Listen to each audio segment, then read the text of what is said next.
everybody. Welcome to Seascape Painting, the California Coast. This is lesson 2. This is a painting I did of Laguna Beach, and it's at a section on the trail in Heisler Park, which is a beautiful park at the north end of Laguna Beach, and it's looking south along the sea cliffs, and there are a lot of palm trees and flowers and lots of houses and things on the cliff. When you look at the reference photo, you can see that there's a lot of things you can include in this painting. But for me, the scene was mostly about the foreground and looking down at the sea rocks and the reflections in the shallow pools underneath the rocks. So you can see that there are golden reflections, and then there's like a nice violet color there as well. So I'm going to show you how to capture all these beautiful colors and simplify a very detailed and complicated Southern California coastal scene. Thanks.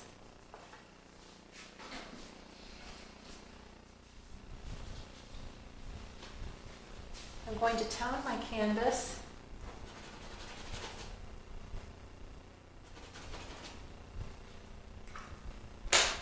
With Madder Lake in ultramarine blue.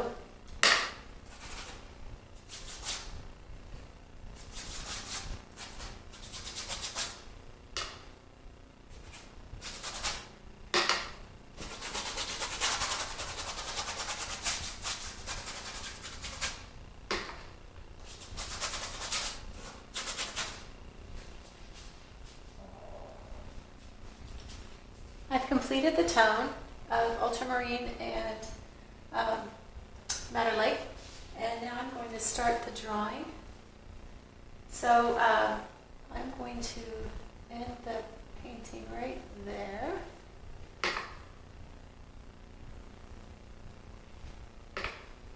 I have to create a border between my canvas and the palette.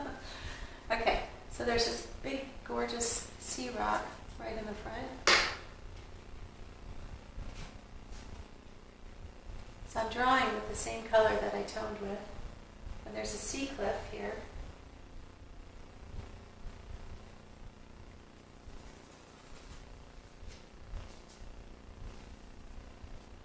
And this rock extends out to about here. I'm just going to fill the shape in of the foreground cliff and the rock with Madder Lake and ultramarine. And then the rock breaks off into a series of smaller rocks. When you're painting sea rocks, if they're not iconic, you can fool around with the shapes a little bit and get creative.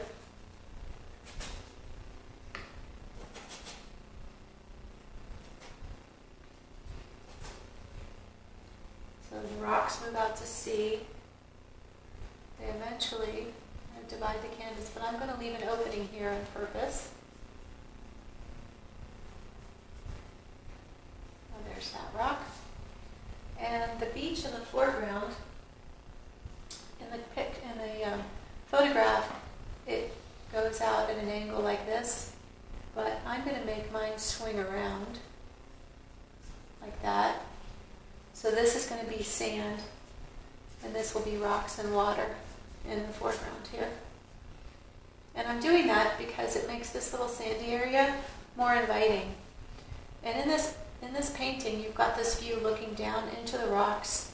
You kind of give the viewer a place to stand or to think, wow, I'd really like to find a trail and go down and stand on that beach. Then you have the view looking over the sea rocks and out to the next beach, which is also very inviting. And then beyond that, you've got this gorgeous sea cliff, and you can see the hills of Laguna. So it's kind of a lot of seascapes rolled into one in this composition. Whenever you're painting a seascape too, let's say it was a really high tide and the beach had shrunk because the water line was really high, and you think to yourself, well, I wish it had a wider beach. Just make it wider.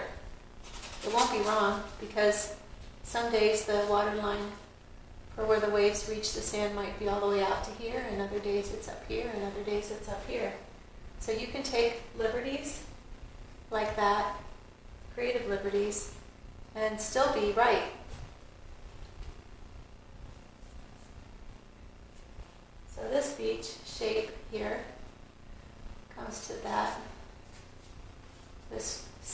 there. By the way, I'm drawing this with a big number 8 soft filbert brush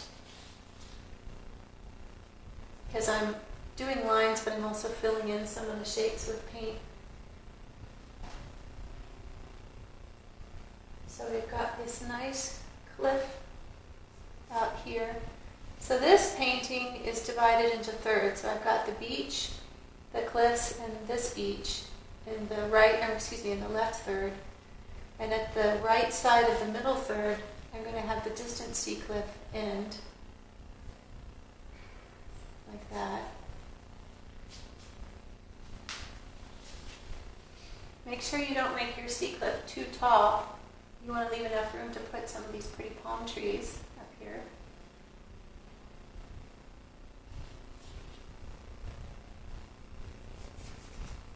And there's the distant hills of Laguna, where all those gorgeous houses are with beautiful views up here.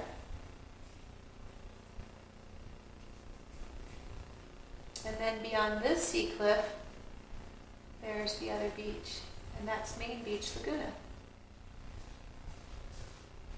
Right here is going to be the Hotel Laguna. So we've got the Hotel Laguna and Main Beach, and we've got this nice sea cliff here with lots of rocks. And we've got this beach and some waves rolling in here, and this nice big sea rock in the foreground, and little sea rocks, and another beach here with rocks. This is the sky.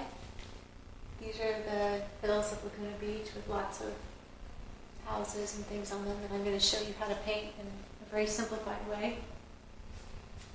Alright, so before we get started and too far along with the painting, I want to show you how to block in the simple color shapes. So the first color shape I want to block in is this beach on the lower left. The sand in this beach and the rocks make this one seem grayer, and this one seems a bit more golden.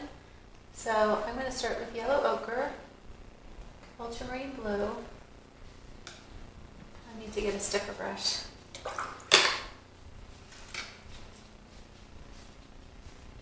Let's see, what do we want? Okay, I'll use a number 8 flat brush. Okay, so ultramarine blue, titanium white, yellow ochre, madder lake,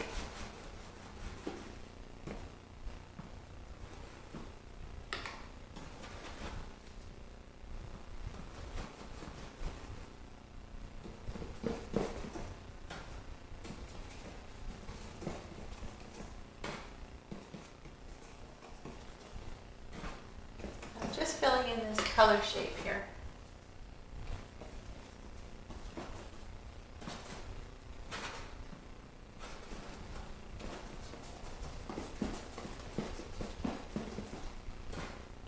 So even though it's a color shape, it doesn't have to all be one color. It can be varied a little bit. So I've added an additional amount of madder lake. So it starts out as kind of a grayish ochre color at the top and then becomes more orange at the bottom.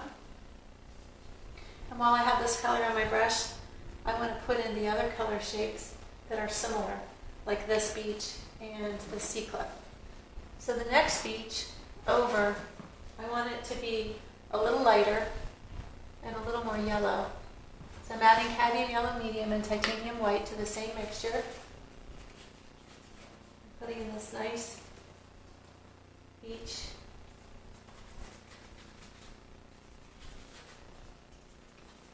When you do seascapes too, you have a lot of items that repeat themselves, like beaches, and you've got a series of beaches, so you want to make sure that the shape of each one of the beaches is different from the next. So this one, the line of it is like that. Line of where the beach meets the waters as the shape. And this beach is going to be different. want to consciously make sure that each one is different. A little different color, a little different shape.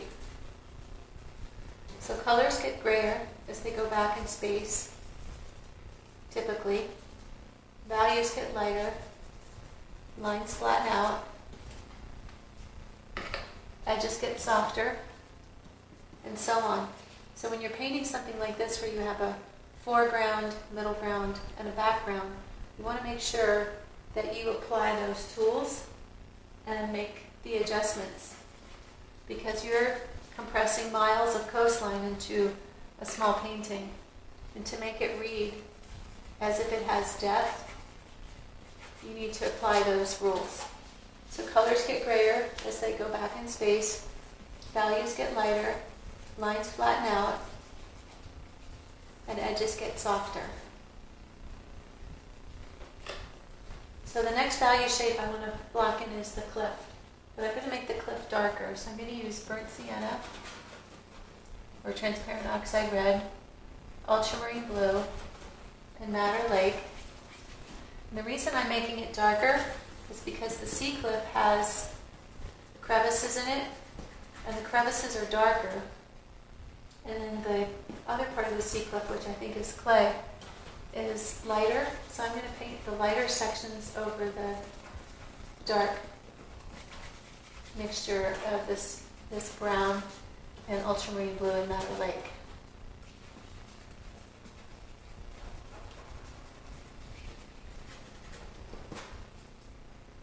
So we're getting a nice assortment of shapes already. Now I'm going to get a fresh new brush, and I'm going to start painting or blocking in the shapes of the ocean. So I'm going to mix turquoise and ultramarine.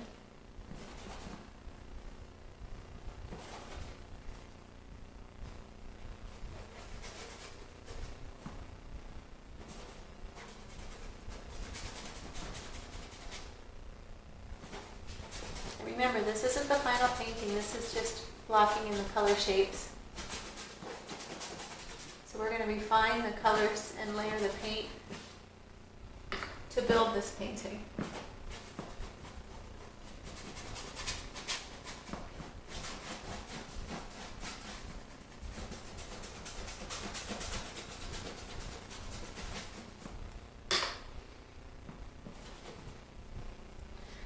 So the foreground water it's going to have more turquoise in it, and then as we move back into this bay, the water's going to get a little lighter and a little grayer because it's more reflective of the sky. So I'm adding titanium white and a small amount of permanent red violet.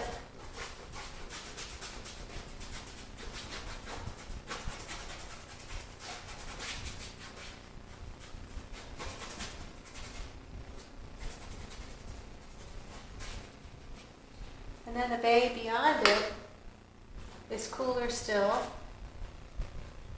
So I'm adding more ultramarine and more titanium white.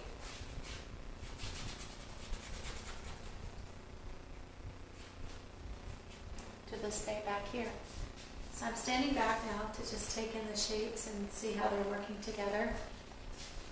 You want to make sure too that you don't make where the water meets the sand, you don't want it to be too perfect a line. You want to make sure your line wiggles a little bit. And that creates that look of interlocking shapes, you know, almost like puzzle pieces. Now I want to block in the hills behind the sea cliff. I'm going to use permanent red violet, titanium white, and a little bit of yellow ochre. I want to make a nice violet gray. So that's a good color mixture to memorize. Yellow ochre or raw sienna, so an earthy yellow, plus ultramarine or cobalt, whichever one you have, plus permanent red violet or quinacridone rose or madder lake, with some nice cool rosy pink. And those three colors together will give you a really nice, versatile artist's gray.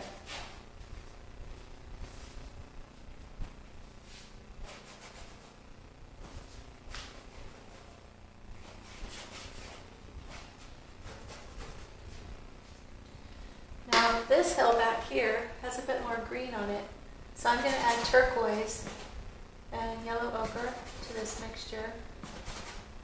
So it's still the other three colors, but I've added some turquoise.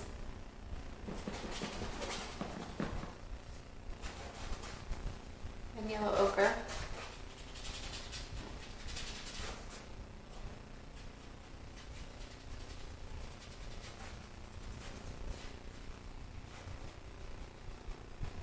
And the next thing I want to add is the sky. I'm going to get another new brush. I'm going to use titanium white and turquoise and ultramarine. I don't want my blue to be too greenish. If I just use straight turquoise, it would be too greenish. So I'm adding ultramarine and turquoise together. And I'm painting the whole sky in with this color shape.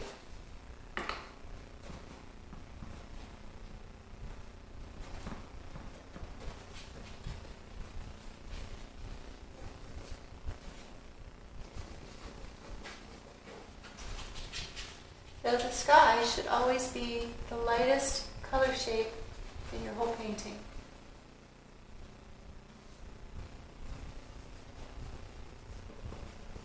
And it's easy to remember that because always think about how the sun is in the sky, so it should be the lightest color shape.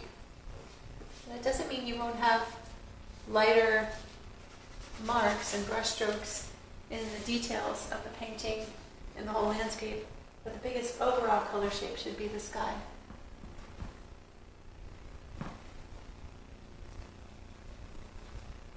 So make sure you check your values. One of the most common mistakes I see in my students' work is they make the sky too dark.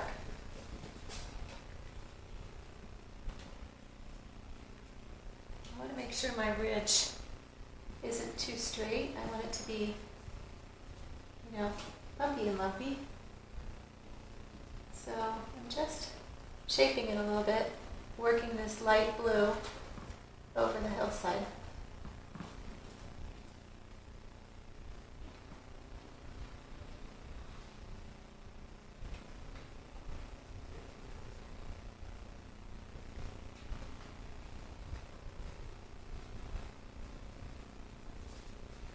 There we go.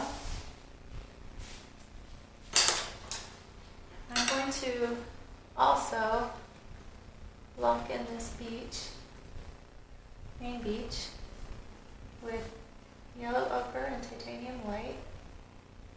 Now when you see a beach in the distance like this, sometimes they're too thin to even make out.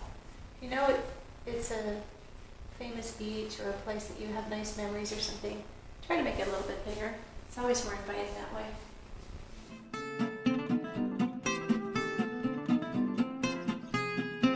So we're going to paint this painting from the back to the front.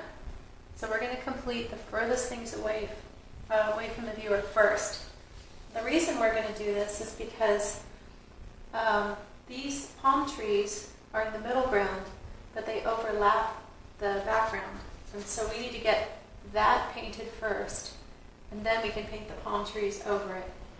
And then the cliff and the beach and all of this will be easier to finish. So I have a number 4 round brush, and I'm going to start with the distant hill first. So I'm going to mix ultramarine blue and transparent oxide red and titanium white.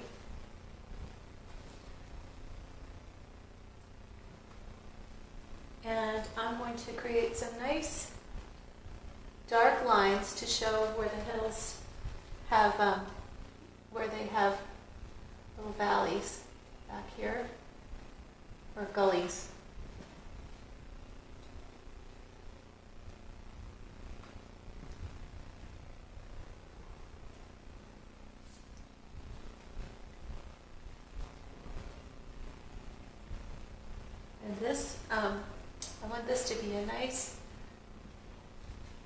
violet blue. Back here, there's a lot of dark trees and things.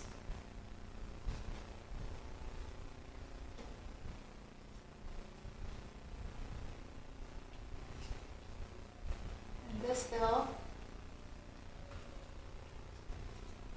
has some dark lines too, where it has ridges and valleys and things.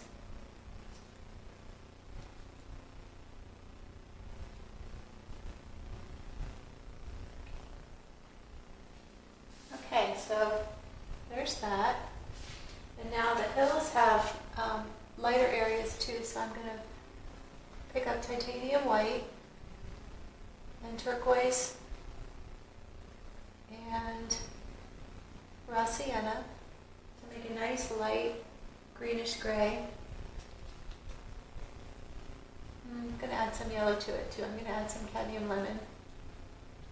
And I'm just putting that over here, just some nice broad brush strokes. So this hill is very far away, doesn't need much detail to read is what it is. Just some nice big bold brush strokes. Now when you get over to the right side of the canvas, you want to make sure that some of your brush strokes go from right to left and top to bottom, so they sort of lean into the canvas. Just looks better and keeps the viewer into your painting. So I want to work a little more on the sky. I'm going to use another round brush, another number 6 round. And I want to put some thicker, bolder brush strokes of paint in the sky. So I mixed some more titanium white with the other blue mixture that I originally made for the sky, which was turquoise and ultramarine.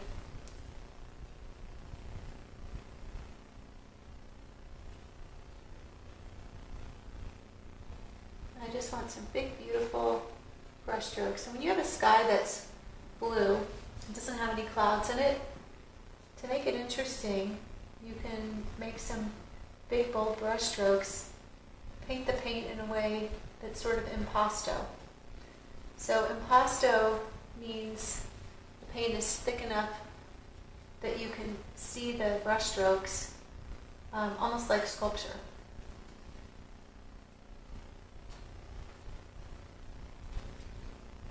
So I've got nice thick brush strokes with turquoise blue, ultramarine blue, and titanium white. And I'm now going to add a little bit of a hint of pinkish gray just above the mountains. And what that will do is make the subtle green grays pop forward. So I'm going to just brush some of this pinkish gray along the top of the mountains. And don't be afraid to brush right into that green gray that you mixed, but then make sure you wipe off your brush before you work back up into the sky, or you'll be frustrated because you'll get some of that greenish gray mixed into your beautiful blue sky. You won't like that.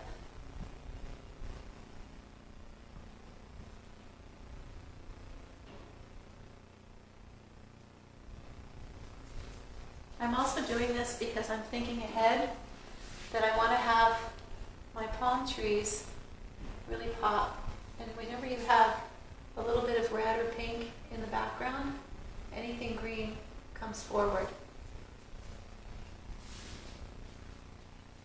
Now I want to get a number 2 round brush.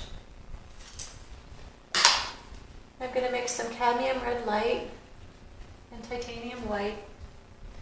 And I want to just put some subtle, doesn't sound like a subtle color, but when I mix it in with this other mixture of madder lake and ultramarine, it will look subtle. But I want to put some marks of this nice rich red color along here where the dark sections of trees and valleys are separated from the grass.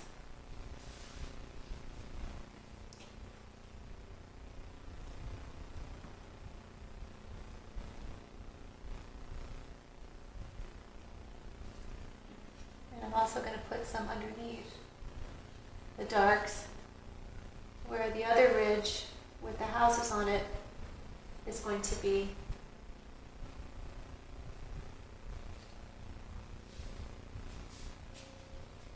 I'm going to take a picture now.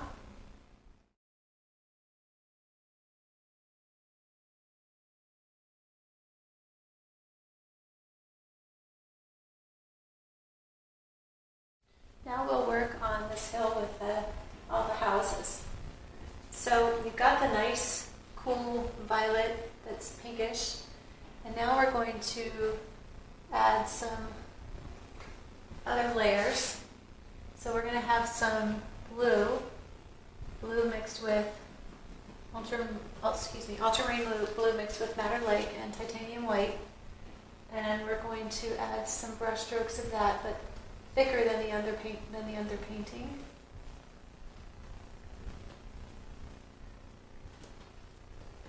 I need to have a nice base before I start putting the houses on it. So I'm mixing permanent red violet with ultramarine and titanium white, and also some Madder Lake, just to give it variety. And I want to make sure I have some of that pink down close to here, because this is where the top of the cliff is going to be, and that's going to have greenery on it. So it's the same philosophy that I want to make sure my greenery comes forward, and that will happen more easily if I have some pinks worked into what's behind it, which is this hillside.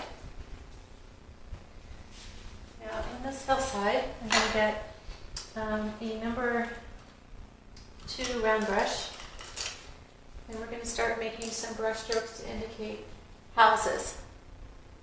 So we use titanium white and cadmium yellow, just a small amount, and I also picked up some raw sienna. And we're going to get a pretty good thick amount of that paint on our brush, and we're going to paint, first we'll paint the front of the Hotel Laguna. So the Hotel Laguna has part of the building in the sun and part of the building in the shadow, so we're just painting the sunny part right now. So this yellowish white color is going to be the color of all the houses and things that are in the sun. And this is an afternoon sun painting, so everything has some sun on the front of it. There are a few other buildings here, and we're just making small brush strokes to indicate that there are some buildings there. The only one that's going to be really distinct is the Hotel Laguna. Now we'll start making a few brush strokes of homes on the hillside. And now I need to mix up more paint already.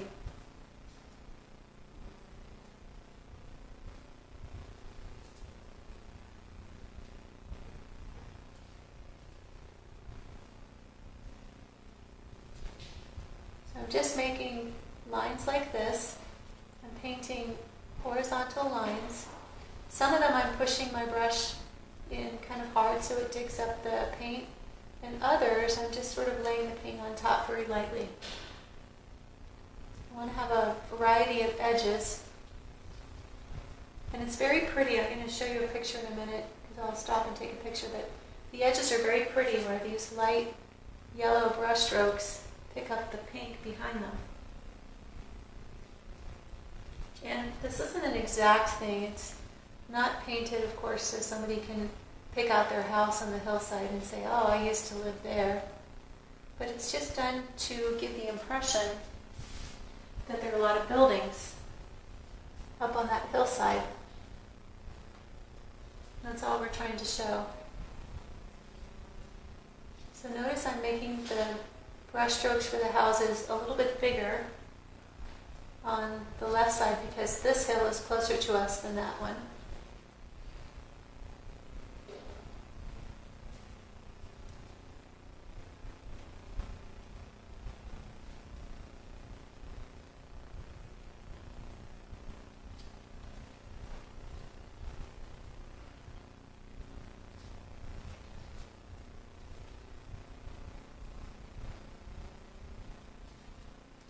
going to mix up still a little bit more white mixture with the yellow. I like mixing paint as I go, especially for a small painting like this. It makes it easier to make each one of the colors a little different from the next. Like I can see painting that this one's a bit brighter. I'm going to stand back and see how many houses I have. I'll put a whole bunch right here. And some of these are going to get painted over when I put the palm trees in front. But that's why we're working from back to front. Every painting requires a different approach, so it's really good to try lots of different approaches for paintings.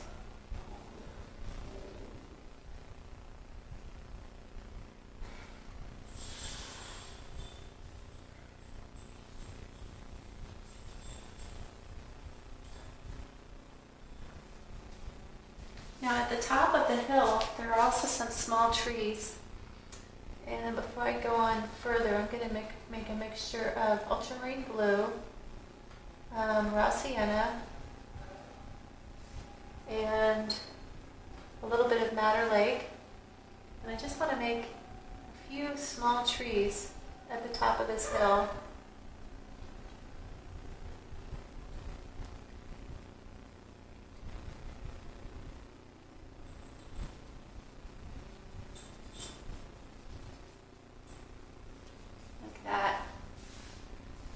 Just gives it that extra added depth and tells us something about the hillside.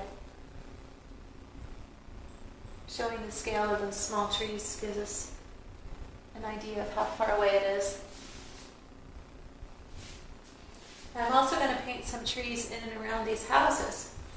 So I'm going to take the same dark mixture and add more ultramarine and more cadmium yellow to it.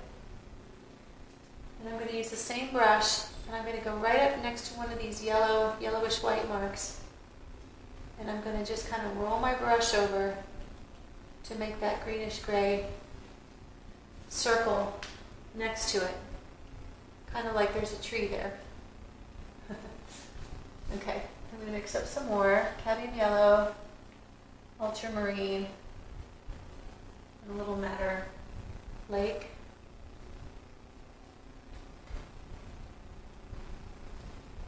And I want to leave some of the pinkish gray hillside showing. I don't want to get too much green, too many trees in it, but I definitely need a few.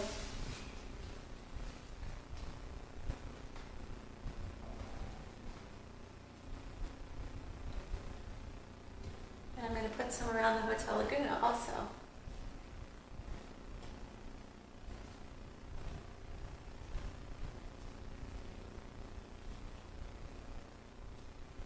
So a little more yellow in this mixture.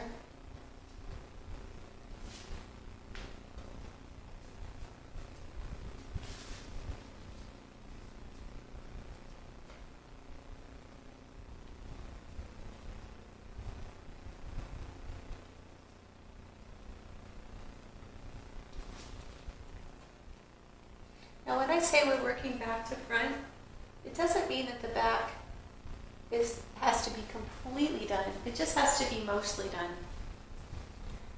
And you can work your way forward and then still go and work into the back a little bit more. But having it mostly done will make this painting much easier to get through. For instance, you wouldn't want to paint all those tiny palm trees and then have to paint the sky around them. That would be really difficult.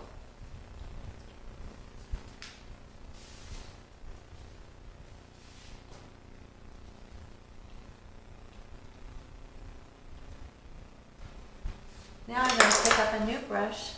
I'm going to get a bright this time. So this is a number 4 bright.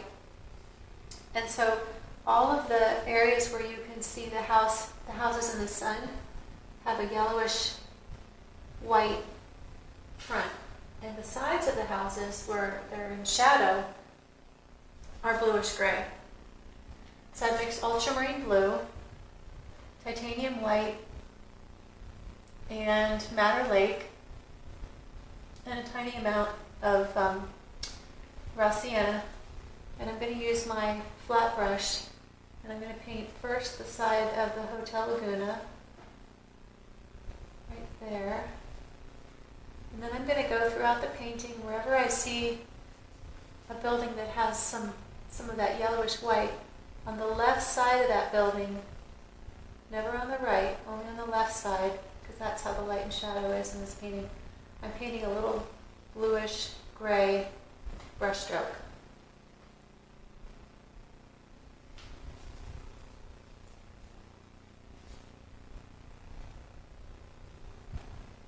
So I'll end up with a mixture of small brush strokes of yellowish whites and bluish grays, interspersed with some trees.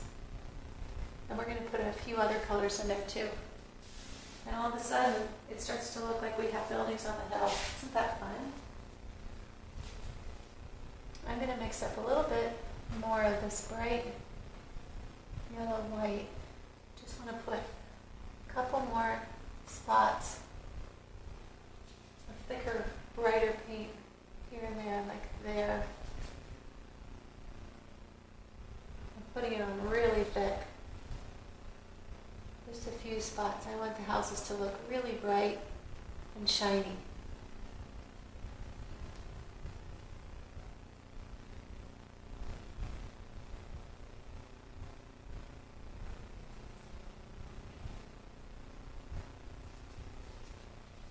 That looks good. Now they don't look all the same, and I'll put a couple up here too.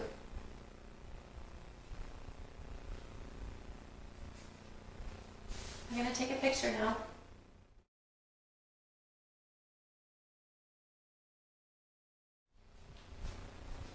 So at some point in this painting, I'm going to add some little windows to those houses, but I don't need to do that just yet. I want to move through this painting in a way that's very efficient and simplified and show you how to get through this whole painting. And then at the end, after we've laid in the foreground, we'll pick out a couple of buildings like the Hotel Laguna. I'll show you how to make a few small windows. So I want to do this beach next and this body of water. So I'm going to use my flat brush, and I'm going to mix raw sienna and titanium white and some cadmium lemon. And I'm going to make a nice long brush stroke of a bright, pretty beach.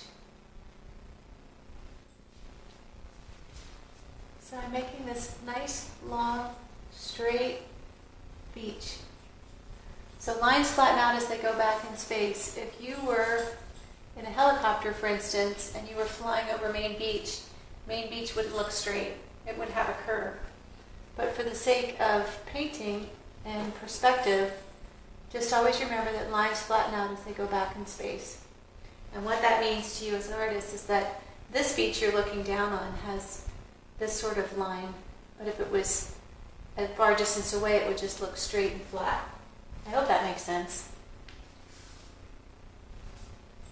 Now in front of that beach is a little bit of wave action.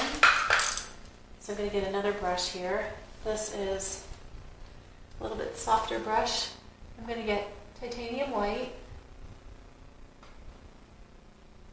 And I'm just going to put my brush down flat like this and just kind of roll it across here to indicate a little wave action. So I want this line to be thinner than the line at the beach. I want it to look like the wave is sort of rolling in there. Now I'm going to get another brush. This is a number 4 bright. And I'm going to just paint some nice big bold brush strokes to paint in the ocean. So I mixed ultramarine blue and titanium white. So the way I like to paint is I want my painting to look interesting from a very close distance. I want people to be able to look at it up close and just say, wow, I love all those colors, and you know, it's amazing, they're so pretty together. And then stand back and say, wow, from back here it looks like buildings, but when I walk up close to the painting it just looks like tiny little brush strokes of beautiful colors. How's that possible? All right. some turquoise and mix that with titanium white. And I just want to indicate one more color of blue between the main ocean here and the wave. I'm just making it a nice line. So we're taking a complicated landscape, we're putting in lots of details, but we're doing it in a simplified way. Now we're going to get permanent red violet and titanium white. We're going to do a thin brush stroke of this blue-gray to show where the sand is wet between the white wave and the sand. And again, it's just another simplified line, but it gives a little separation and tells the viewer what they're looking at. I'm going to grab yet another brush. I'm going to get another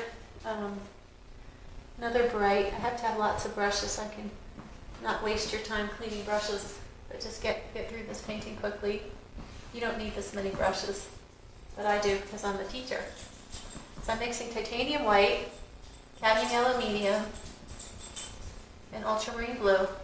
And you can see in the picture that there's a few places along the back of the beach where there are, and I guess it's green vines or something, but there's brighter greens. And so I just want to indicate some of those now before we get too far along in the painting.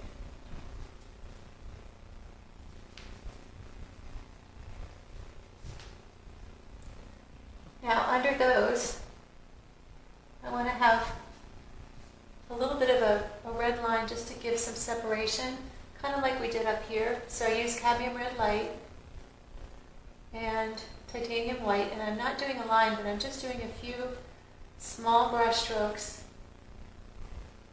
of this red color. And it really does create the look of separation, and it makes the painting look more impressionistic and more contemporary. And I'm going to put a few of those brush strokes up here also.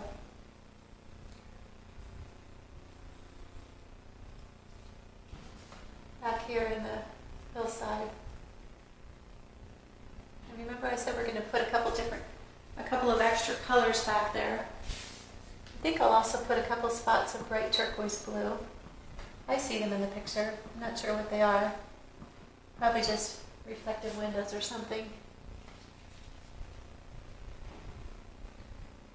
One time I was painting there and I saw a really brightly colored house, and I zoomed in on it, and it was termite tinted. Okay, so there's a couple of bright blue, turquoise marks just to give a little interest. And we'll make a couple more kind of yellowish green marks also. We end up with kind of a mosaic of colors that all work together to become this hillside full of houses. It's really cool.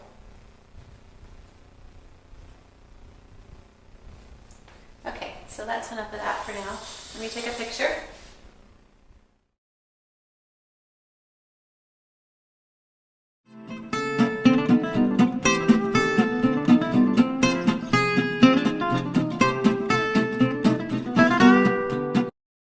So we've already gotten the sky done, the hillside, and a lot of houses, and the far beach. So we're moving right along with this painting.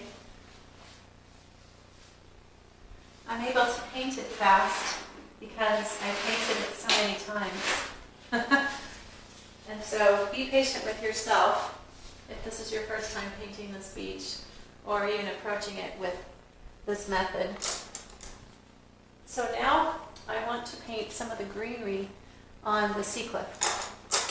So I'm going to go getting a bright brush again. So I want this greenery along the sea cliff to be brighter and greener, warmer green than the greenery that's back here on the far cliff.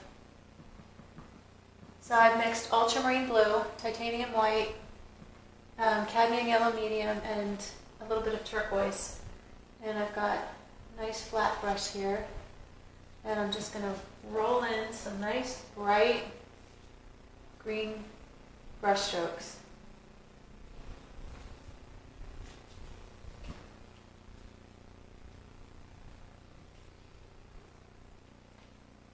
I'm going to mix up some more paint. So cadmium yellow medium, ultramarine blue, and some turquoise.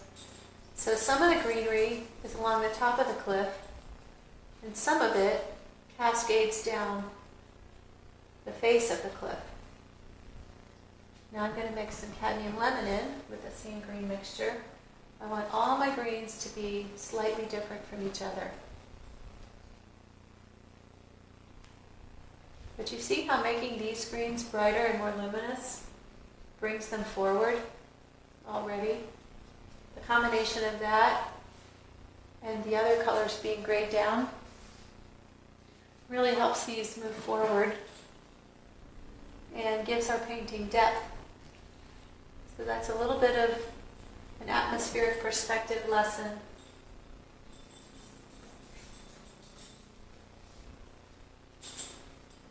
Now there also, very often, are a lot of beautiful pink flowers, bougainvillea and aloe vera plants and things like that. You can see a little bit of aloe vera in this picture, but I like having the color, and so I'm going to put them in. It's easy to add flowers, just pinks and reds usually. So I'm going to start with permanent red violet, and I mixed it with some white, and I'm going to put some of those pretty pink flower colors right over the green. Nice bright, luscious colors. Now I'm going to mix some cadmium red light and do the same thing. I'll put the cadmium red light here. It's cadmium red light, sorry, and titanium white.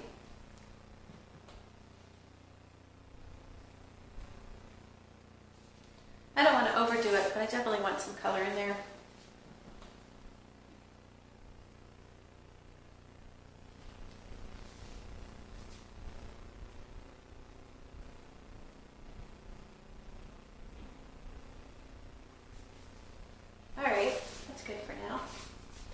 So now I want to move on and start painting some of the clay face of this cliff. So remember, we did a darker tone underneath. Now we're going to do a lighter tone over it. So I'm going to mix raw sienna and titanium white and some cadmium yellow medium and some of this cadmium red light. And I'm not sure if this is going to be light enough, but if you're not sure when you mix up a color if it's going to be light enough or not, just try putting a little bit down, like that, and then taking a look at it. And actually that's pretty good value, but it needs a little more yellow and orange mixed in. It's too dull. Okay, so there we go. And I'm putting some nice thick brush strokes, and notice how I'm making the brush strokes vertical, because that is the nature of this cliff. It has these vertical crevices. And when it goes over the water here, I'm going to physically paint the cliff over the background on purpose, because it reinforces that look of the cliff being in front of the background ocean. Now I'm going to mix a little more white and titanium white and cadmium yellow lemon in with that same color mixture. And I'm going to make a few more strokes, but I'm going to make these brighter. It's a subtle thing, but it gives a little color variety. And you're probably thinking to yourself, gosh, the beach is the same color as the cliff. Well, we're going to make the beach lighter. So for right now, they are very close, but not for long.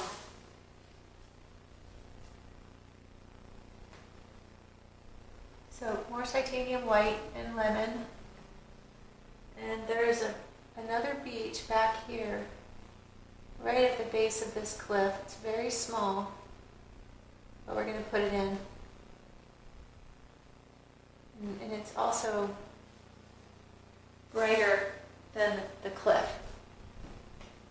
And so is this beach. So I'm using titanium white, cadmium lemon, plus raw sienna to make this nice bright sand color.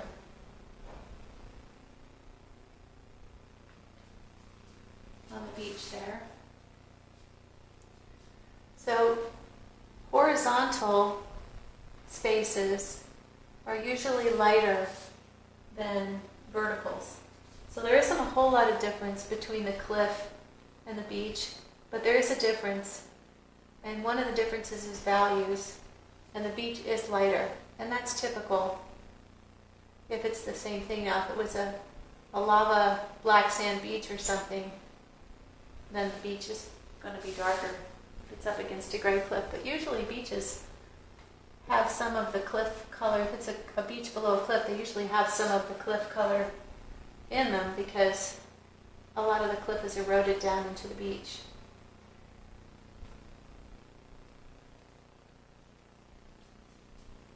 So there's our nice bright beach shape.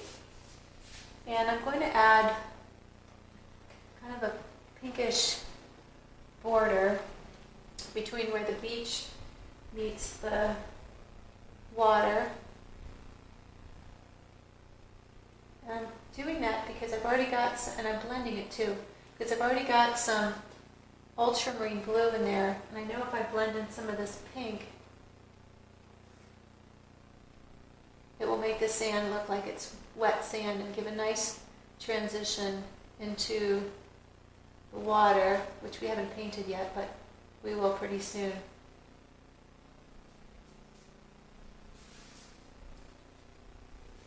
Now I'm also going to get some of this transparent oxide red, ultramarine blue, and madder lake. And at the base of the cliff, there are some big, beautiful sea rocks. So I'm going to paint those with this nice bright brush, which is a number 4. And I'm making all different kinds of strokes. So I'm making the strokes vertical like that, and then I'm also rolling my brush and then making some more vertical strokes. So ultramarine, transparent oxide red, madder lake again. I want to make these nice dark sea rocks, and I want these to be painted over the ocean also.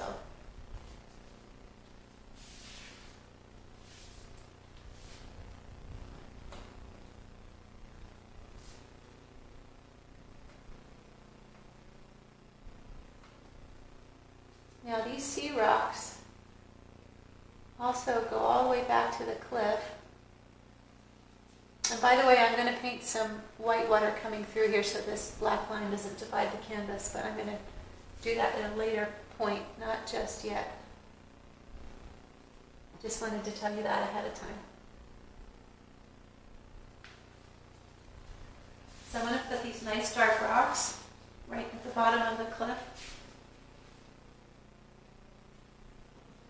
And I'm going to put it, while I have this dark paint on my brush, I'm going to put some of it on the cliff underneath where the green meets the clay part of the cliff.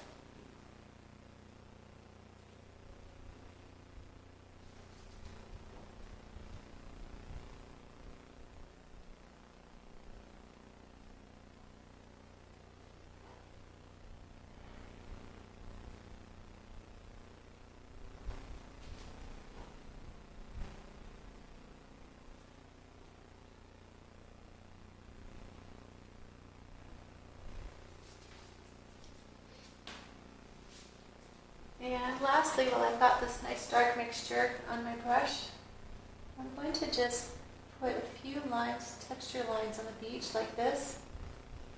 There's usually dried seaweed and things washed up there, and just kind of breaks up the beach a little bit to have some texture like that. And I'm going to make a couple more brush strokes on the cliff to make it a little bit brighter at the bottom.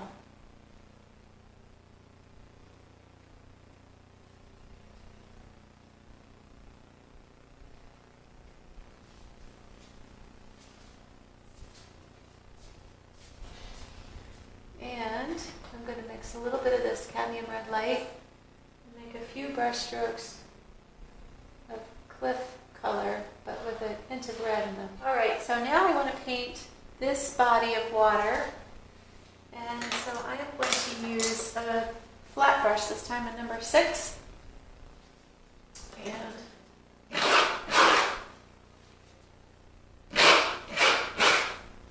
create myself a little clean area to work. Okay, so titanium white and turquoise and ultramarine blue. So we're making a nice, deep, rich blue. We're putting the brush down, or the brushwork down fairly thick. And when you make a thick brush stroke, take a look at it and make sure you don't see a whole lot of canvas.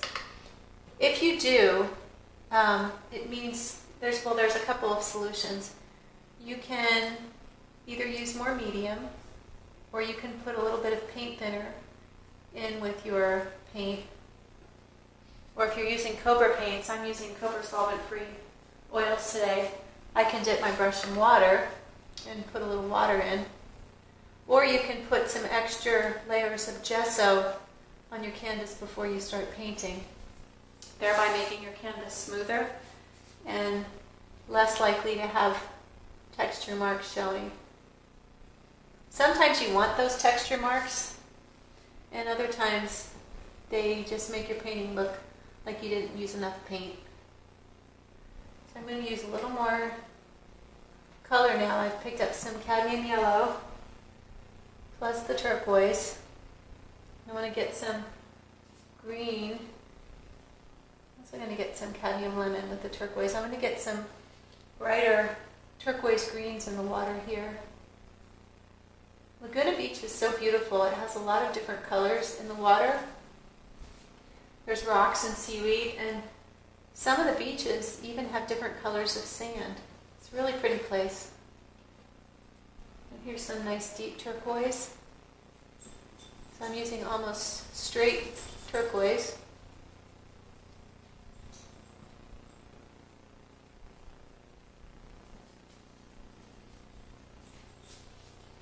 And then over to the right, I'm going to make more of a violet color. So all within the same body of water, I've got yellowish greens, turquoise greens, lighter turquoise, and now I'm going to have some violet.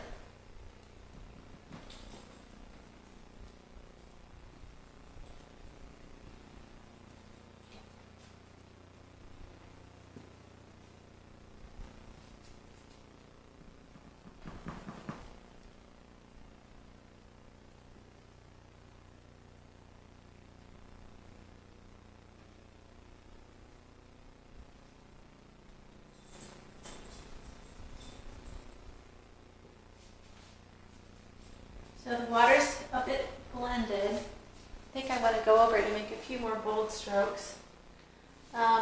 First though, I want to make some more strokes on the sand here. So within this pink, sandy, pinkish gray sandy area, I'm going to have some raw sienna and titanium white. I want some nice gold colors in there, but I'm not covering up the pink, I'm painting around it.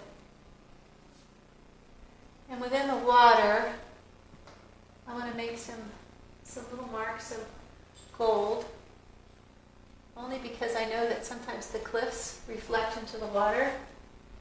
And so I want to put some of those colors in there, and they look nice placed next to the green.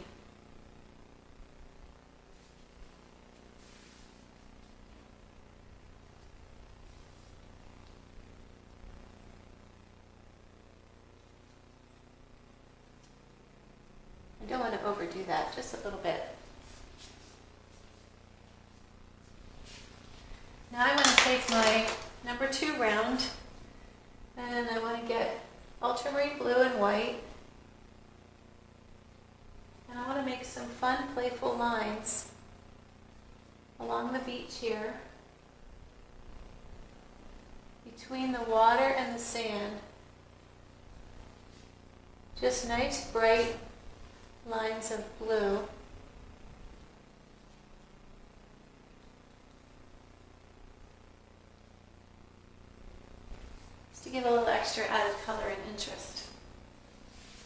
Now I'm going to rinse that brush, and I'm going to get titanium white and a little tiny bit of blue and a tiny bit of violet, and I'm going to roll in some waves, not too much, just a little bit along the rocks here. So I'm going to start here, and I'm picking up some of the colors underneath. I'm pushing my brush, I'm wiggling it, making this one long stroke. And now I'm going to, I just got a little more white. I'm going to bring it up onto the beach here.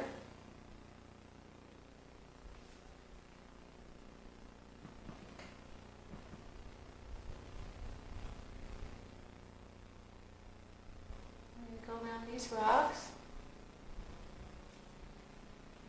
And the reason I wiggle it is I want it to look like the water is splashing up on these rocks.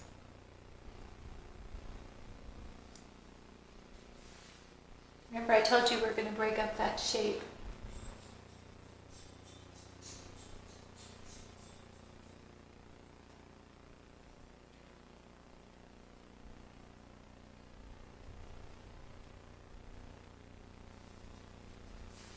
So I'm using the white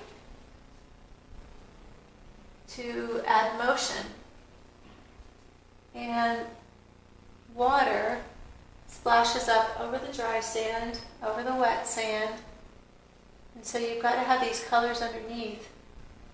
I think I mentioned it in the first class, but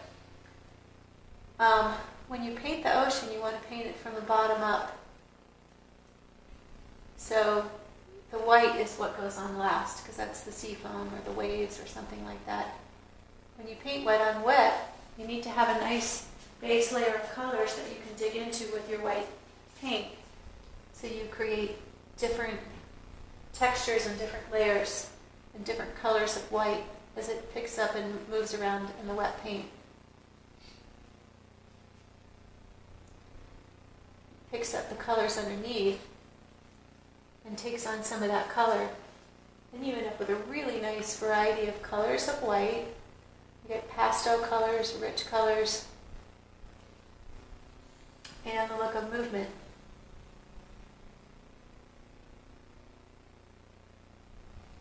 And it gives you a chance to be expressive. So that's enough of the white for that part for now. I'm going to take another picture for you.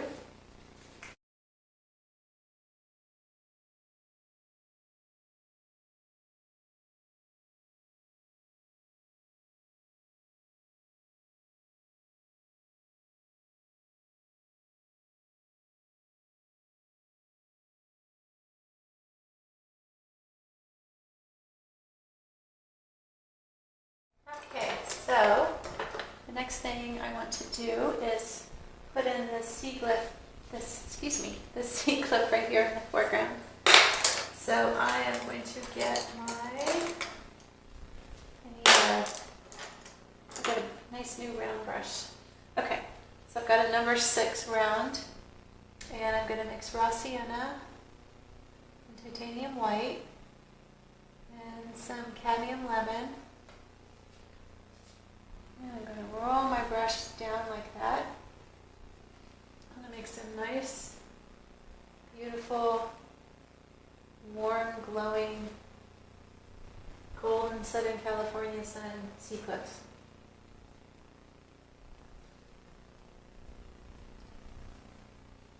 And while I've got that color mixed up, there's some of it on these rocks too. So I'm going to put that on right now. Normally I would wait to put that on, but I've already got it mixed up. And I'm being sure to paint it over the ocean that's behind it. Like that. So I kind of roll and push the paint up and over the ocean behind it. It's a really important thing.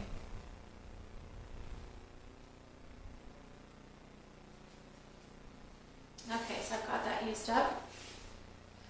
So the sea cliff has some greenery and some aloe vera flowers on it. So we'll start with the greenery. So I'm going to use cadmium lemon, turquoise and ultramarine, and a little more ultramarine. There we go. And I'm going to kind of roll that off here. And I'm going to put some pink into that green.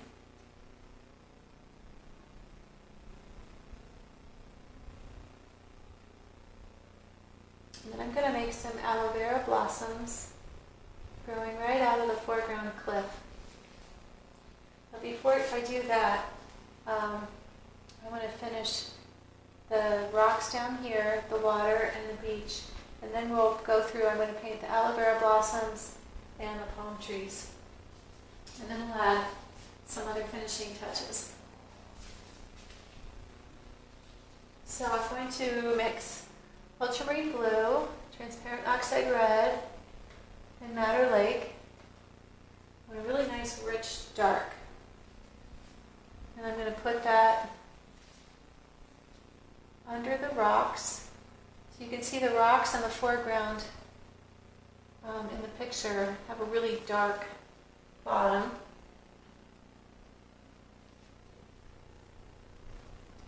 They're pretty, they have some really beautiful dark colors. And also these pretty golden colors. Really nice mixture. And I'm going to put a few more brush strokes of that.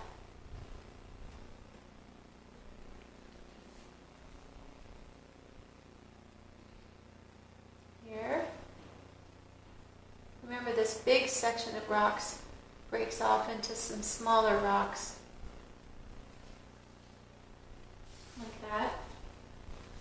And we're going to mix up more of this dark. Same color mixture, ultramarine blue, madder lake, transparent oxide red. And while we've got this nice dark mixture, we're going to paint in a few more marks down here in the foreground, right along the beach here.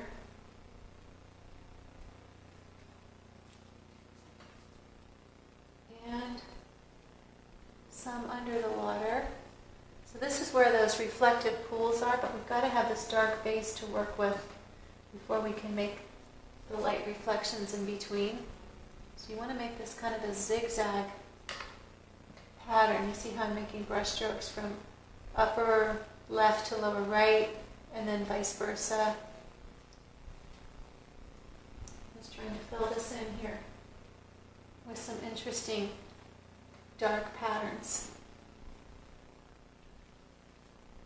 And those dark patterns will also continue up the beach here.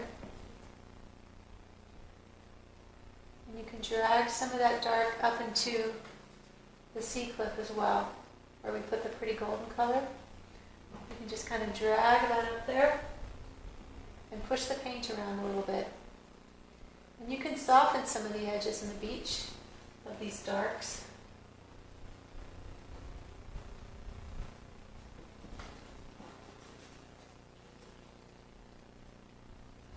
Now we've got a nice base to go over some other colors with.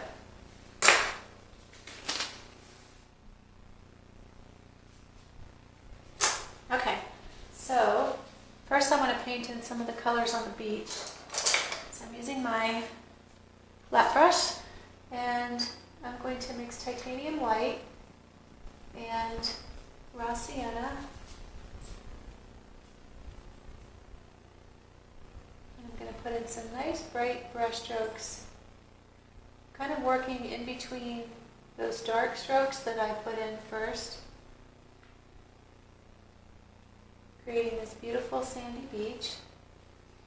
Now I'm going to add some cadmium red light and some cadmium medium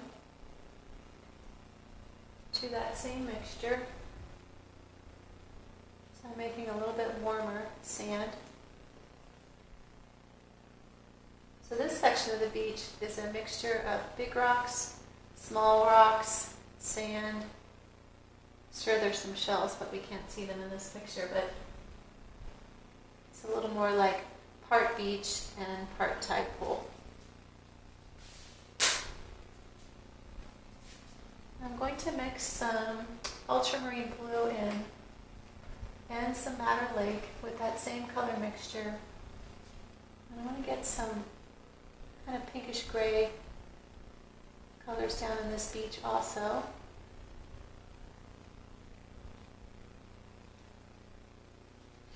And now I'm going to get my other brush for the ocean, and I'm going to mix up a really beautiful violet purple color, and I'm going to paint that in this section here.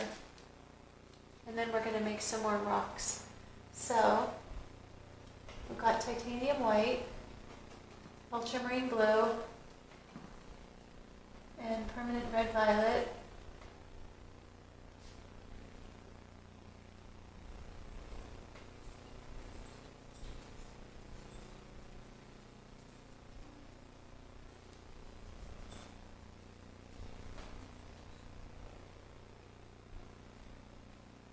So I'm painting these colors in between the dark rocks.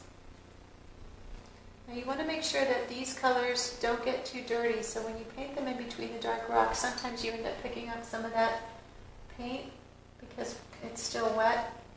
So make sure you wipe your brush off and then go get some more clean colors.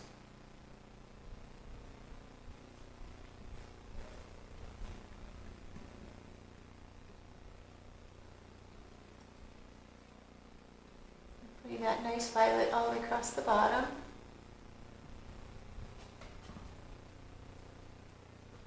And I'm mixing up little bits of paint as I go, which is fine. If you prefer to mix with a palette knife, you should. For these little demonstration paintings, I don't usually use a palette knife, I just use my brush. But you can mix with a palette knife. You can paint with a palette knife too, but I don't teach that.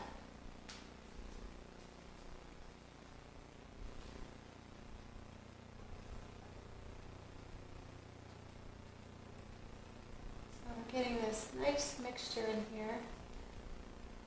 And before I go too much further with this, I want to start making some of the golden rocks.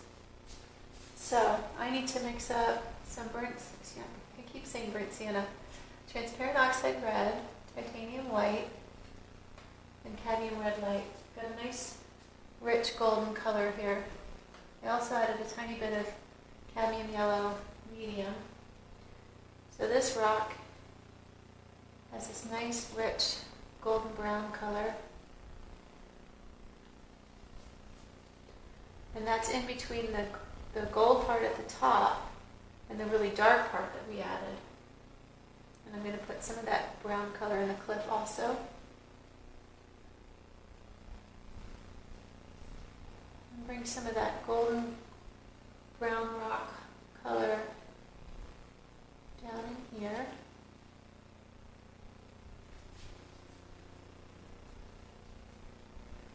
And onto some of these rocks.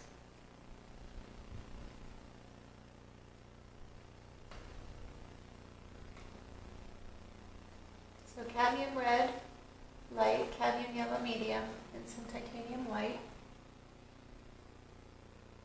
Just trying to catch that afternoon sun on the sea rocks look.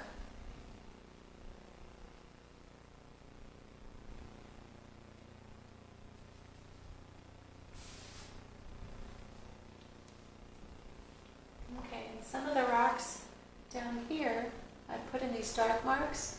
And now we're going to paint on top of those dark marks and make other rocks. So remember, value creates dimension. And so we're putting this lighter value over the dark, and that makes it look like the rock has dimension. So the light part is where it's catching the sunlight, and the dark part is where it's in the shadow. So you want to leave some of the dark, and you want to paint the light rock over it. Pretty soon it starts to look like all your rocks are three-dimensional. Now I'm mixing some more yellow into this mixture where I've got that real golden red color. So I just think the rocks need a little more color detail. And I'm going to mix titanium white with that. And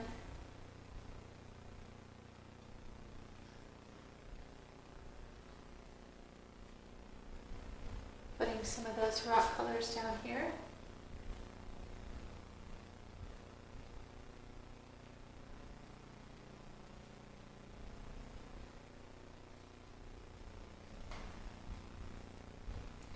And everywhere I have a dark mark, I'm painting a bit of light over it, giving the effect of having lots of rocks of different shapes and sizes, and looking down into this tide pool. And pretty soon we're going to put the rock reflections too once we get them all painted in. And I want some of my rocks to have some green in them, because you know they always have algae growing on them. So it's a good idea if some of them have some green. So I just picked up some turquoise and mixed it with cadmium yellow. And I'm adding some I'm adding some green colors as if there's algae growing on some of these sea rocks. And it adds more color interest in the foreground as well. So I'm standing back every now and then and squinting down at my painting, taking a good look at it, seeing if it still looks cohesive and the way I want it to be going. And it does.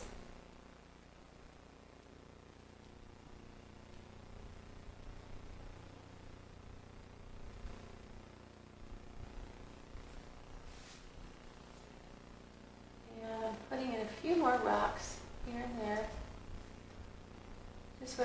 Just small ones now. Okay, and the next thing I want to do now is make it look like the rocks are reflecting down into the water. So I'm using titanium white, raw sienna, and a little bit of transparent oxide red. And I'm going to brush with my flat brush. I'm going to make a stroke that goes from left to right with the tip of the brush, and then drag it down and wiggle it like that. And show some of these pretty reflections of the rocks into the tide pool. So the tide pool comes out to have a mixture of violet, blue, light violet, gray, and golden reflections. And notice what is amazing about Laguna. It has all those colors. They're real. It's really a magical place.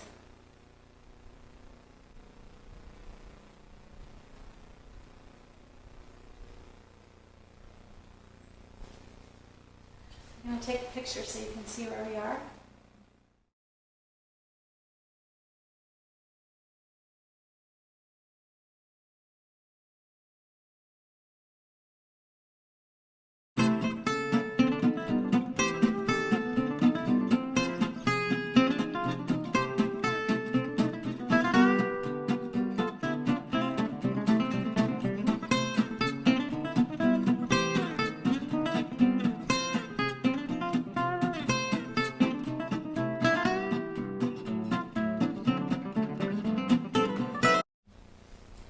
So I want to emphasize a little more these blue places, and that's where the underpainting is showing through.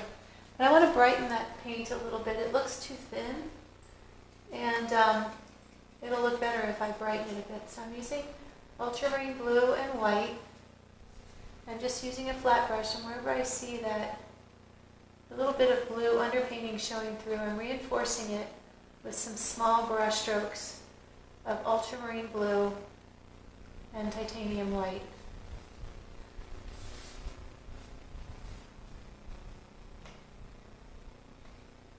So I made those, and now I'm going to make a few that are even darker. So I took the same mixture and added a little more ultramarine blue to it.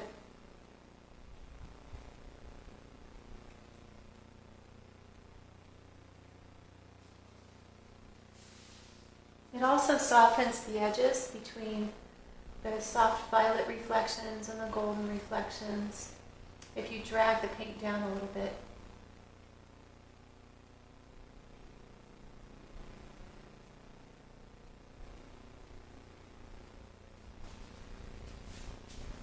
I'm standing back and squinting down to see how that's working out. And I also see that in the middle here, this water looks a little too churny, looks a little too rough, and I want to smooth it out. So I'm going to use straight turquoise and just flatten out this water here with a little bit of brush strokes, with a few brush strokes that are horizontal and straight.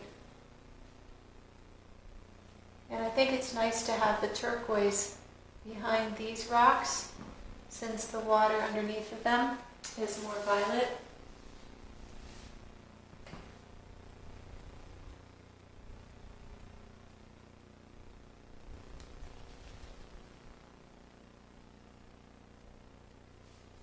There, that looks really nice.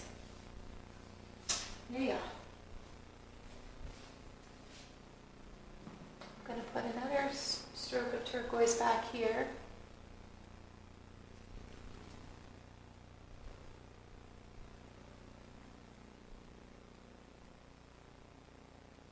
And brushing some into the white water beyond. Yeah, that looks much nicer. Okay, so the next thing I want to do is paint the aloe vera blossoms and the palm trees. Okay, so aloe vera blossoms. We'll put the flowers on first, and then we'll add the stems. So they're sort of spiky little flowers. So I'm using cadmium red light and my trusty number 4 flat brush. And I'm putting this paint on really thick. Now I'm going to add some permanent red violet to the titanium white and cadmium red light mixture, so that each one isn't exactly the same. And this is the far left side of the painting, so I don't want to overdo it, but it does need a little, I like those flowers, it needs that little extra bit of color in the foreground. And it gives me something on this sea cliff to overlap to the next one. And so they need some stems. So I'm going to mix ultramarine blue and titanium white and a small amount of cadmium yellow medium. And I'm just using this flat side, not the flat side, the sharp side of my number 4 bright. And I'm just making some nice stem marks for the aloe vera blossoms. I'm going to pick up some cadmium lemon, some cadmium yellow medium. I'm going to put a little more of that yellowy green.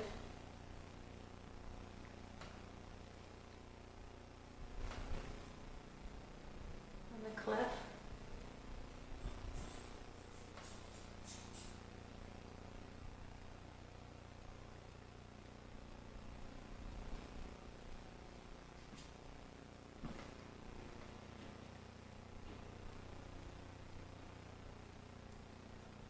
Extra greenery down at the bottom there. That looks really great.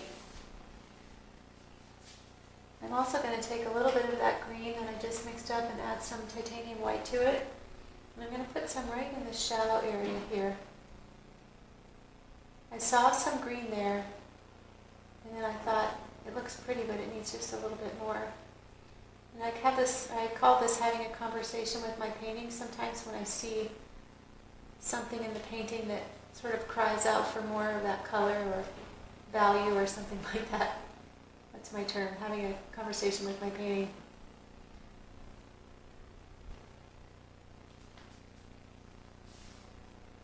I like how the little bit of green and gold, it sort of interacts with the violets and the blues and makes a nice dynamic foreground.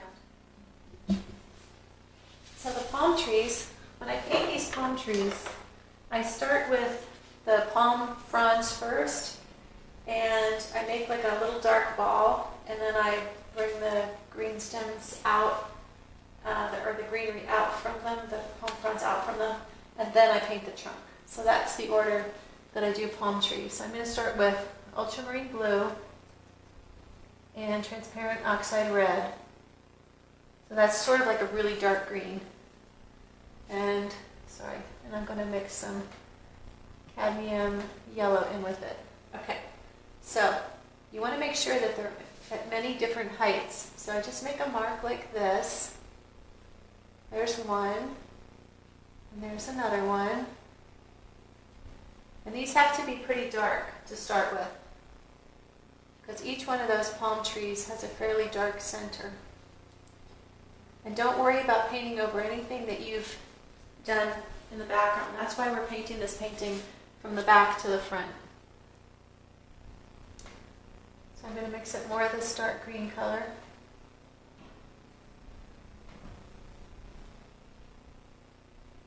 So here's another one here. So some of them are down lower.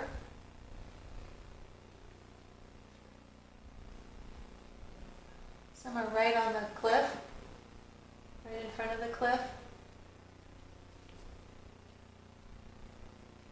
There's quite a few really dark plants. Well, they're not dark, but they're in the shadows of the palm trees on top of the cliff. And having that darker value separates them from what's behind them, brings them forward.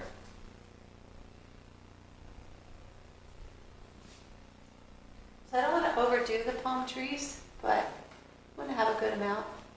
So I'm putting 3 together here. And I'll have a big one right there. And we'll have one here. And one final one. I want to have one coming off this part of the cliff also. Maybe like right there. So now we'll start making the palm fronds. So turquoise and cadmium yellow and titanium white.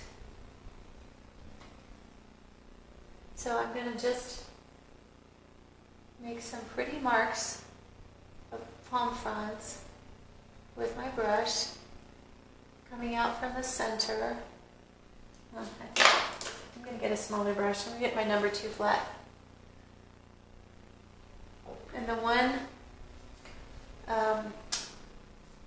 that's this palm tree here that's in front of the hillside, I want it to be really yellow,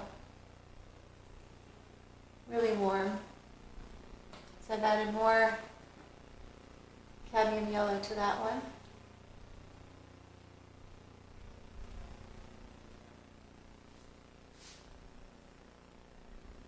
And I'm just making brush strokes of this pretty green color on top of and through some of the dark base. And it makes the palm tree look three-dimensional.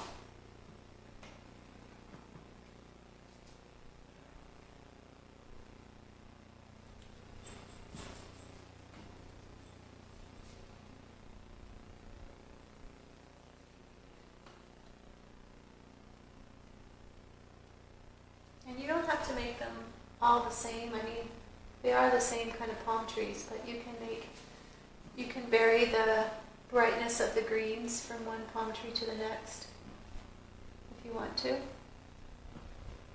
The more variety you have, the more interest your painting will take on. But we're already starting to get the look of the palm trees being in front of that cliff, and that's what we want. I also am going to take some of the same palm tree green and go over some of my bright green on the hillside, because even though it's very pretty, it's a bit dark, and it needs to be lightened ever so slightly.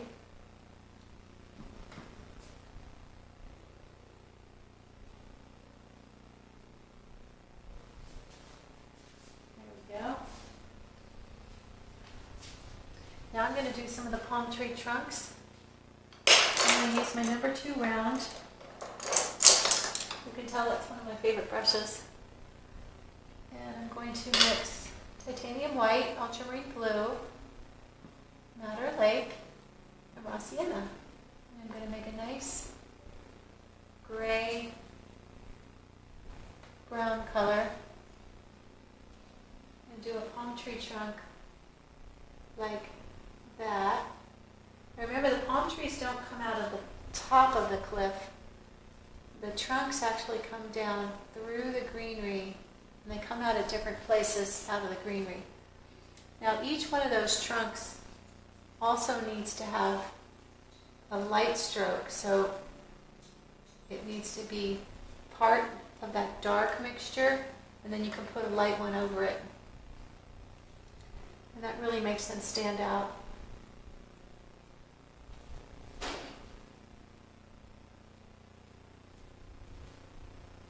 Just take your time with these.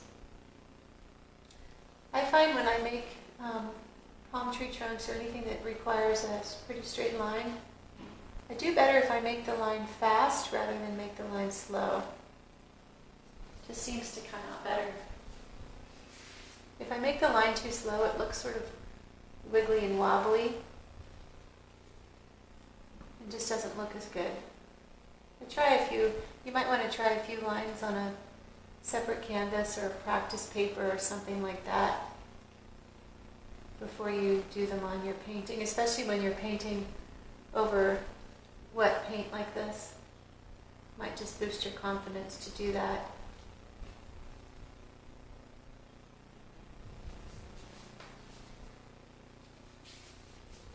So there's so many palm trees, it's too many to count. So many houses, too many houses to count, too many sea rocks. There's so much of everything, but if you put a good amount of everything in your painting, you won't miss anything. You won't feel like, well, there's so many palm trees and I was only able to paint 10. It's definitely enough to make the painting and to make the painting look like this place. So now it's time to put finishing touches on the painting. And I've taken a minute to stand back and take a good look at it. And here are my thoughts. I think that the green that I added down in the foreground is really nice, but I need more green and I need to connect my darks. So all my darks got too separated, so I'm going to do that first. And then I'll go on to my other thoughts about finishing the painting. So you want to be careful when you're connecting darks. You want to just really take your time. It's easier to take your time if you use a small brush. That's just sort of a practical solution. So I picked up my number 4 my number 4 bright. And I'm just sort of reinforcing this foreground here with some darks. And you can see I just made small brush strokes of the darks colors here. And I'm just going to put in a few more.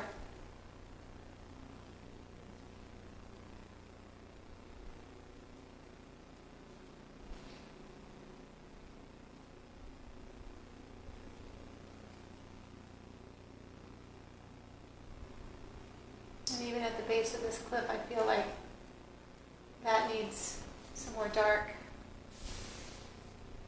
That looks better. It just sort of needed that definition.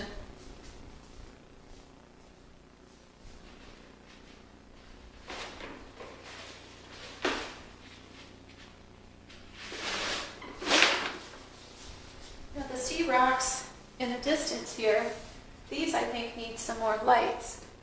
So they're pretty black, and in the photo they have quite a bit of brown and gray, which I didn't add, so I'm going to do that now. So I'm using the same brush, and I'm going to make some small strokes from upper left to lower right. This nice, rich brown color, but it's not that rich. There's quite a bit of titanium white in it also. But I don't want to cover up the dark, I just want to add some lights on top of it.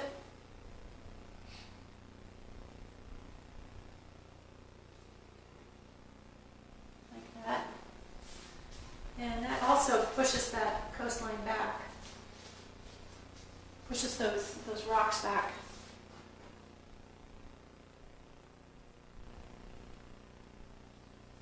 And I'm going to add a couple more strokes under the cliff here really small ones to show that there's little rocks piled up here. So I still have the effect of the dark paint working for me because it's wet on wet, and I'm painting small little brush strokes over the dark brush strokes and making it look like there's a pile of rocks at the base of that cliff. I'm going to take a picture of those two things and then we'll move on.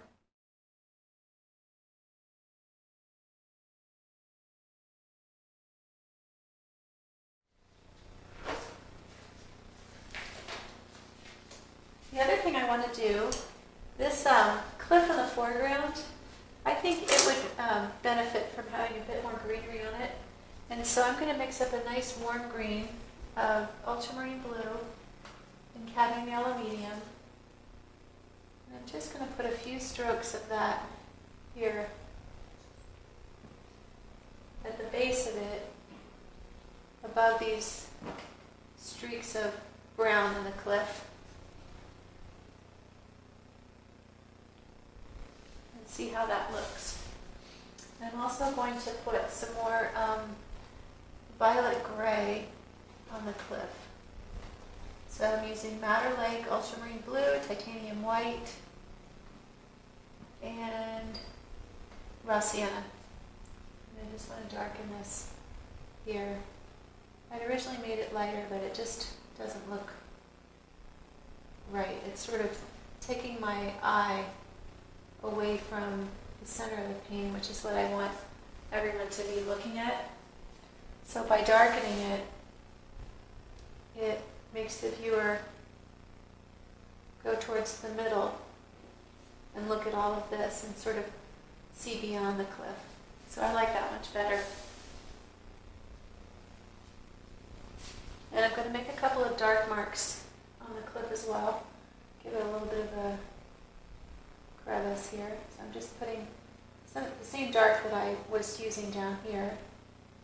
I'm adding that a little bit in little bits onto the cliff. I'm also going to add some hints of cadmium red light, some nice bright reds, very subtly in here. I don't want to overdo it. But I want to do that actually to do two things, to enhance the gold in the rocks, but also to enhance the green. So if you want to make a green color look greener, sometimes you have to add red nearby, not into it, just nearby. And if you want to add, or if you want to make a red look redder, put it near green. There's another little color tip for you. But it's something you want to just do in small amounts.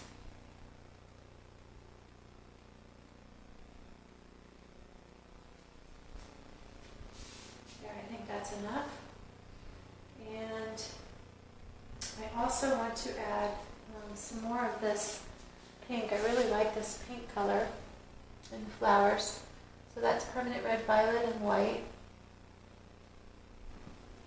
So I'm going to hold my brush up with the color on it and stand back, try to figure out where I should put it. So I'm going to put some down here.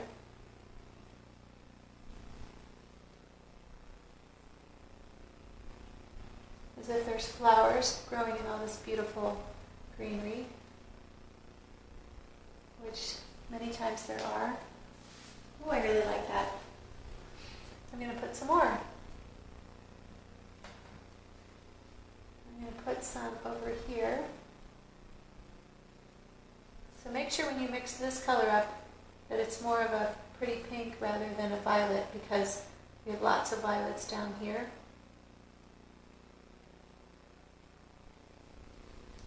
I'm just mixing it in here and there among the greenery on the hillside. I do 2 or 3 strokes and then I stand back to see how it's working. I had a little piece of paint sticking up there. Okay, let's see. I'll put in one more mark of the pink right here.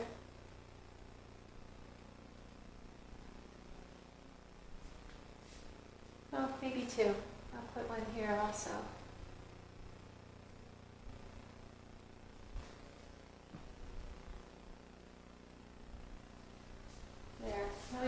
nice, colorful Heisler Park Laguna sea cliff. That's really pretty.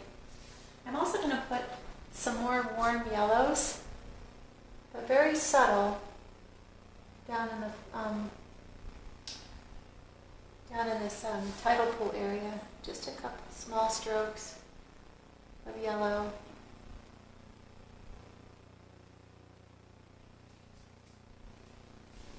That's something you don't want to overdo.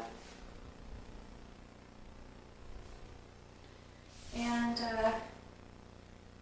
I'm going to put some more yellow highlights in the trees too, in the palm trees.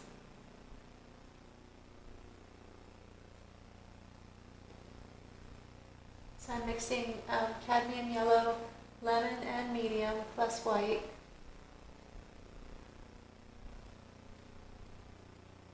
And I'm going to make some strokes of it with the flat side and the skinny side of my brush.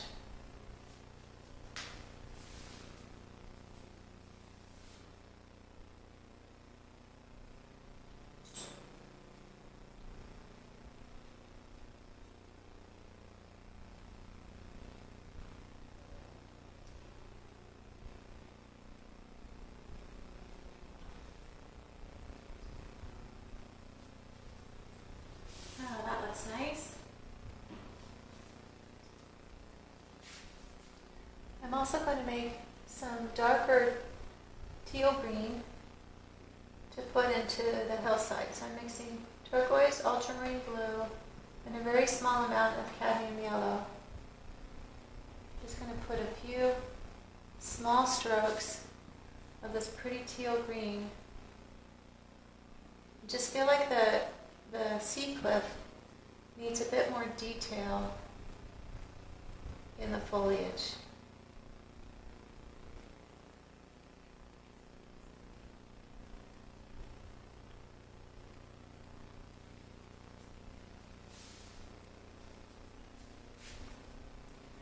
And this foliage, this green foliage beyond the other side of the sea cliff, let's see, the sea cliff, I think that foliage needs to be grayed down a bit.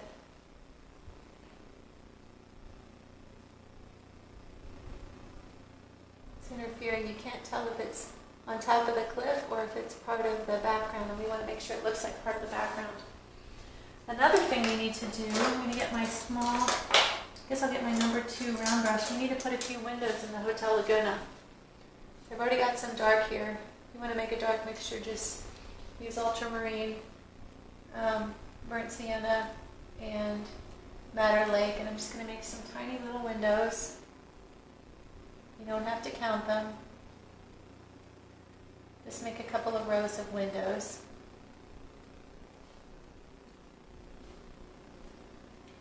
And I'll make a little red line for the roof.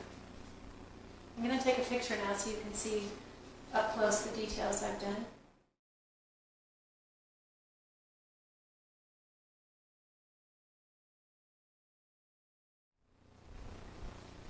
I'm going to add a couple more lines of wavy surf. I feel like the beach and the waves here in the foreground look a little unfinished. So I'm going to get titanium white, pretty thick on my brush. I'm using a number 2 flat, and I'm just going to reinforce this white sea foam here in the foreground.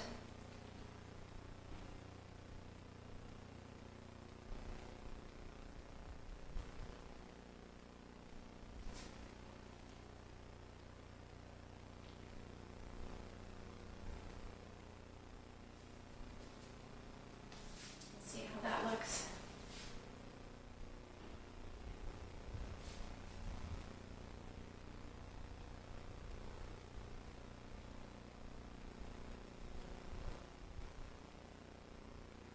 And a little bit more out here also.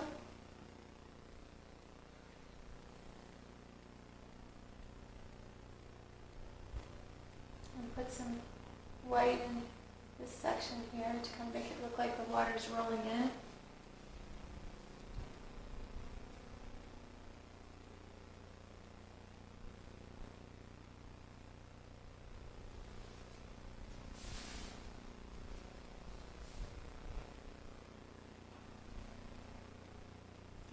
too much of my turquoise there. I'm putting some back.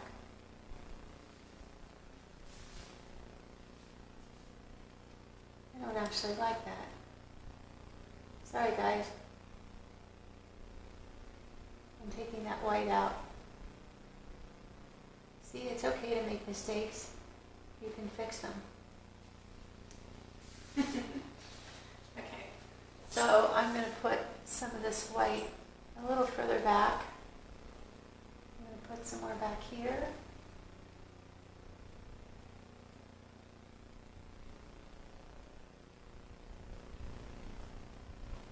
You know, lines flatten out as they go back in space, so even though I see a lot of action, I want to have more white water back there, but I don't want to have it be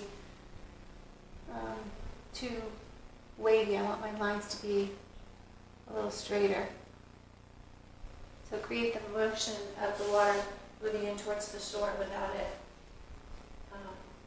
being like a breaking wave. Now this dark line that I painted here, I feel like it's a bit too dark. It needs to be broken up. So I'm just going to take my brush with no paint on it and just push this dark paint around. So it's still there, still have the texture, but it's not quite as stark. And I like that better. So each time I make these small adjustments, I stand back and I look at my painting and I squint down a little bit. And then I decide if I'm finished or if I'm not sure. I want to go back and make some more brush strokes. I also think the bit of purple that's showing in between the buildings on my hillside is too pinkish, and it's competing with the pink in the flowers here. So I'm going to make it a slightly different color. I'm going to make it more of a bluish color, so it can still be there. But I'm going to make it purposefully more of a blue-violet, and also lighter. I think it's too dark. So very carefully I'm just going through the painting, and wherever I see that pink showing, I'm painting over it with a small line of this lighter, more blue-violet color. Now I'm going to stand back and see how that's working, and that's working really nicely. So I'm going to do some more over here.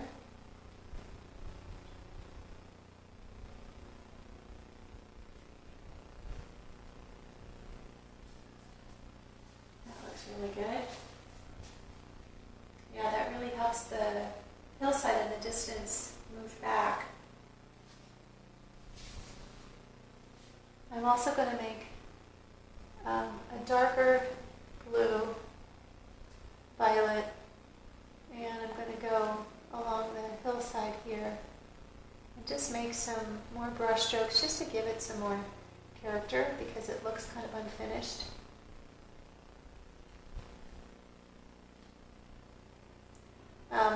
The trees that were painted with this dark violet color just look like they're too flat.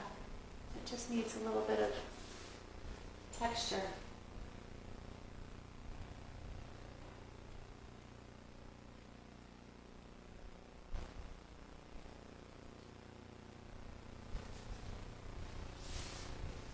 That's nicer. Once again, it helps it sit back. Now these dark greens under this palm tree are a little bit too dark. So I'm going to lighten them ever so slightly by just brushing in a slightly lighter green. Wherever I see that really, really dark color, I'm just making it a little bit lighter. So I'm looking at my painting each time and I'm asking myself, what's reading well? Does my eye get stuck anywhere? Does anything need to be darkened or lightened or something like that? And I just decide whether it does or not, and then what's the solution? Is it a color solution? Is it a value solution? I'm going to add a few more strokes of white, also to indicate a few more bright buildings.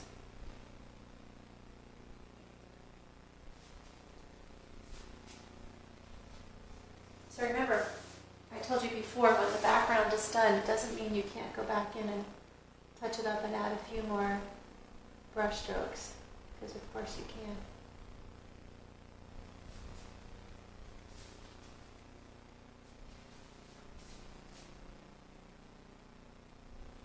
But it is harder to do when you have to paint around things, like I have to paint around the palm tree.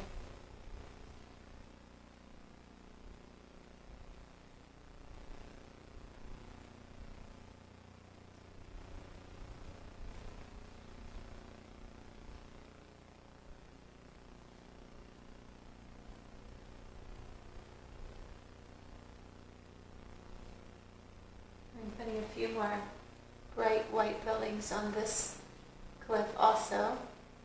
Not cliff, this hillside, excuse me.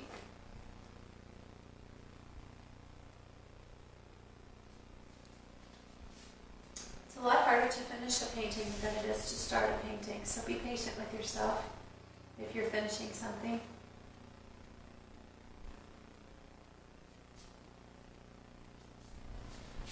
I'm going to add a little bit more pink.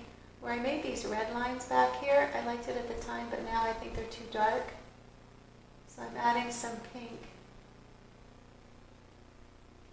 over the red, so it's not quite as warm. Now that it's cooler, it sits back a little more, and I think that looks better. The other thing is this rock here looks too much like sand. It needs some more definition. So I'm using my number 2 round, and I'm just using transparent oxide red, ultramarine and madder lake, my favorite 3-color dark, and I'm just going to make some dark lines in the rock to show the shadow side and help it separate from the sand by adding some vertical, small brush strokes of dark.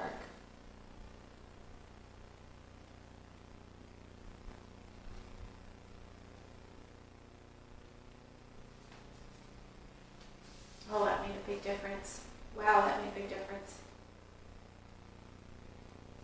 It's really good to do something when it makes a big difference. I'm going to also add, in the middle of my bay, ultramarine blue and madder lake.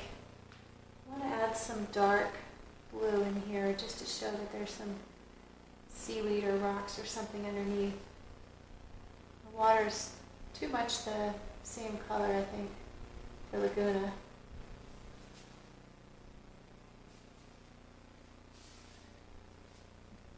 The calmer the water is, in other words, when there are fewer waves, usually the watercolor is more consistent. No, I'm saying that backwards. Sorry, when there are a lot of waves, the water is more turned up and the color's more consistent. When there aren't a lot of waves, you get to see more colors in the water because it's more clear and you can see things through it.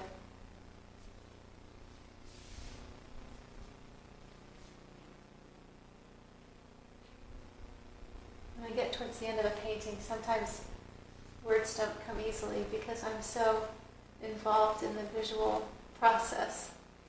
Just the coordination of painting and then thinking about what I'm doing and putting into words is hard. Even though I've been doing this for a long time. So excuse me when I fumble like that.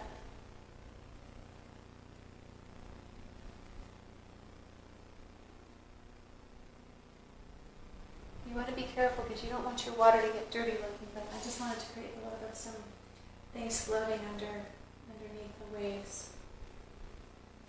I also think that my beach here could have some strokes of a little bit lighter colored sand. So I'm going to mix titanium white with the yellow ochre mixture, and I'm adding a little bit of pink to it. And I just want to make a couple of brush strokes of that lighter color and see. Yeah, that looks better. Don't be afraid to keep working on your painting. and make these subtle changes. It will help you really move forward as an artist in your journey learning to paint. I'm also going to lighten the sand in front of this cliff.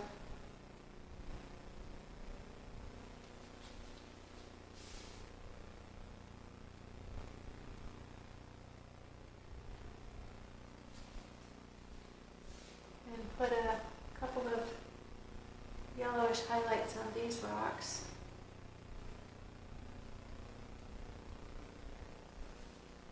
Just to give them that extra detail.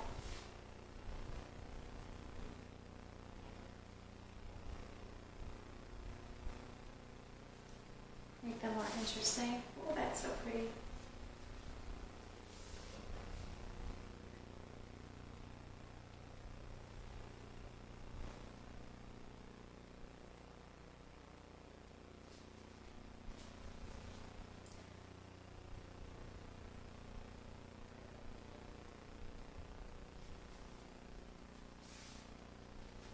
All right, I think we're finished, and I think this painting turned out really pretty. I hope you enjoyed this, and I can't wait to see your work. Send me a JPEG.